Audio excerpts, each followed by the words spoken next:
Masturbation is one of the healthiest things you can do for your sex life.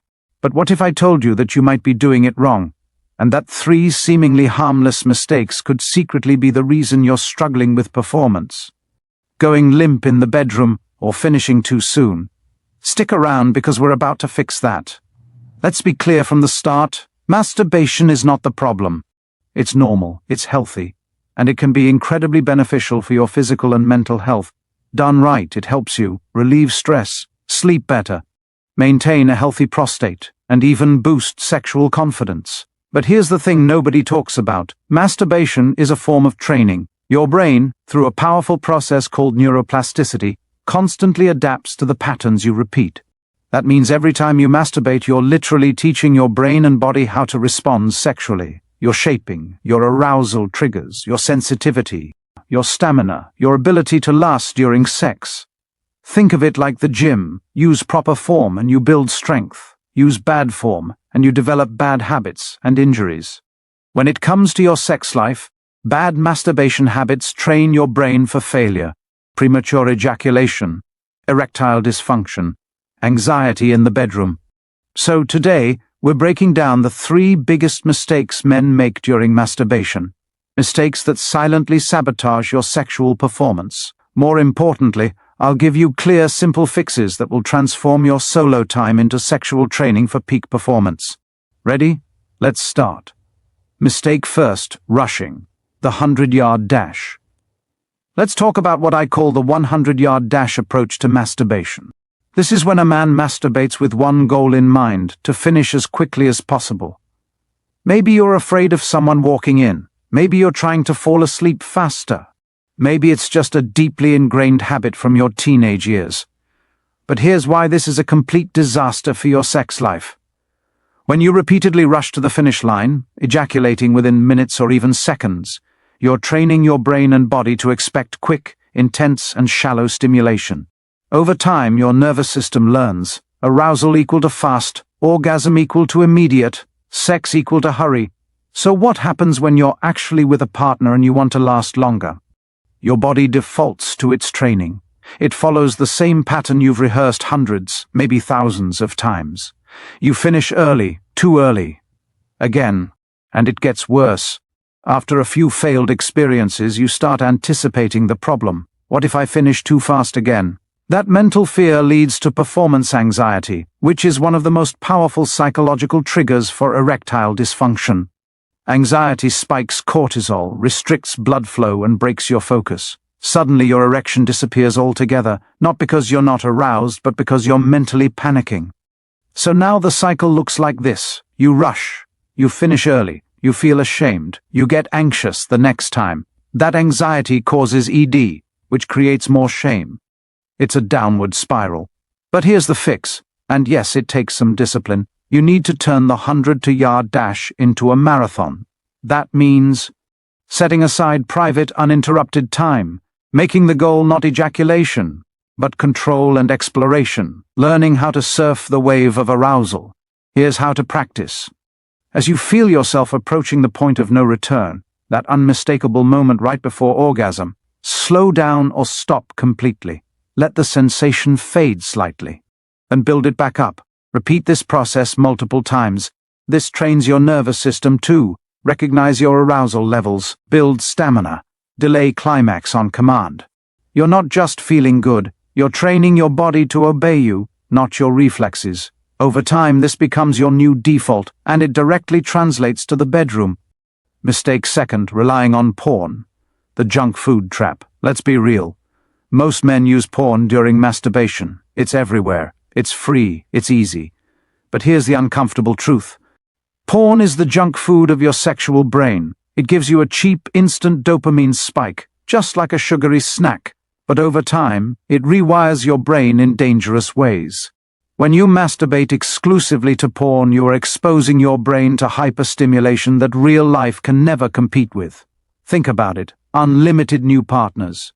Perfect bodies. Wild, exaggerated scenarios, fast, extreme angles. Your brain doesn't see it as fake, it just sees dopamine, over and over again. And here's what happens next. Desensitization. Your brain becomes so used to these intense visuals that it raises the bar on what it takes to feel aroused. Suddenly your real-life partner, no matter how beautiful or loving, just doesn't do it for you anymore. This leads to difficulty getting or staying hard, a lack of interest in real intimacy, and over-reliance on fantasy.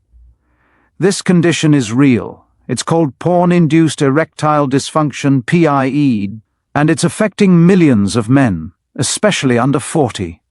Imagine this. You've trained your brain to crave a 10-tenths hit of visual chaos. Then you go to have sex, which is a warm, intimate 8-tenths experience, and your brain says, meh, not enough. You've conditioned yourself to need artificial stimulation to perform, but there's a fix, and it's not complicated, just uncomfortable at first. Go on a digital detox. That means cut out video porn. Start using imagination again. Rely on past experiences, sensual memories, fantasies. Focus on the physical sensations during solo sessions. It might feel difficult at first. Your brain is used to the junk food. But within weeks you'll start rewiring your arousal back to real, organic stimuli. You can even try erotic literature or audio as a transitional step. They engage your imagination without overstimulating your visual brain. And most importantly, when you connect with a partner again, your brain will actually respond the way it's supposed to. Because you're no longer chasing the fake high of hyperstimulation. Mistake third, monotony, the death grip. Here's a mistake that almost no one talks about, but it silently kills your sexual response. Monotony. This means you always use the same hand, the same grip, the same speed, the same position, often lying face down on a bed or mattress. Over time, this creates something called the death grip. And no, that's not a joke. The death grip is a condition where your penis becomes so used to intense, specific pressure that any other kind of stimulation, especially during real sex, feels underwhelming. Let's break it down. Your hand and a mattress can apply way more pressure and friction than a partner ever could. You might be squeezing tighter, rubbing faster, adding more pressure than any vagina, mouth, or hand ever would.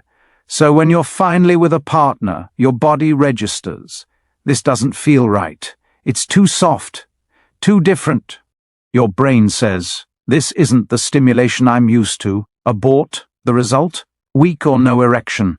Orgasm that never comes. Feeling frustrated or numb during sex. Mentally checking out midway. You've accidentally trained your body to crave artificial intensity, and now normal, healthy stimulation doesn't cut it. But here's how to fix it. Become an explorer. You need to mix it up. Challenge your nervous system to respond to new stimuli. That means switching hands, using lubricant to change the texture, trying new positions, standing, sitting, lying on your back, varying pressure and speed, trying edging techniques. You're teaching your body. This is what variety feels like. This is what real stimulation can be. And this doesn't just help with sexual sensitivity, it also builds control, adaptability, and confidence. So that when you're with a partner, your body doesn't freeze or shut down. It says, I recognize this, I can respond to this, I'm ready. The more flexible you become in solo sessions, the more connected and confident you'll feel during real intimacy. Bonus tip, practice with condoms. Here's one more high-impact tip most guys overlook. Train with condoms during solo time. A lot of men complain that condoms kill the mood or reduce sensitivity. But what they don't realize is that they've never actually trained their body to work with one. So here's the solution. Practice using different brands, sizes, and textures during masturbation. Find out what fits best and feels natural. Get used to the sensation of wearing one.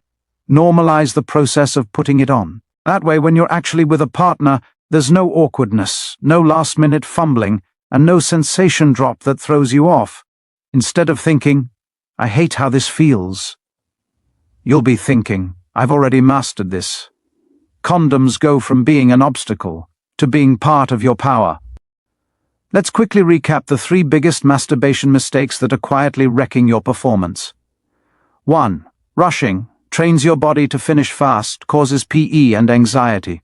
2. Porn dependency. Desensitizes your brain and leads to PIDE. 3. monotony, death grip, conditions your body to reject natural stimulation. Fixing these mistakes isn't about giving up pleasure. It's about retraining your brain and body for confidence, stamina, and real connection. Slow down. Use your imagination. Embrace variety. You'll start to feel more in control, not just during solo time, but in every intimate moment you share. And if you want to take it even deeper, there's a 100% natural 7-second at-home remedy that's getting a lot of attention right now. It targets a biological switch most men didn't even know existed, and it could help restore rock-hard erections naturally. Without pills or pumps, tap the pinned comment or scan the QR code on screen to watch that eye-opening video. If this video helped you, do me a favor, hit that like button. Subscribe for no-nonsense men's health content. And let me know in the comments, which of the 3 mistakes was your biggest surprise? There's no shame here, just men leveling up. You've got this.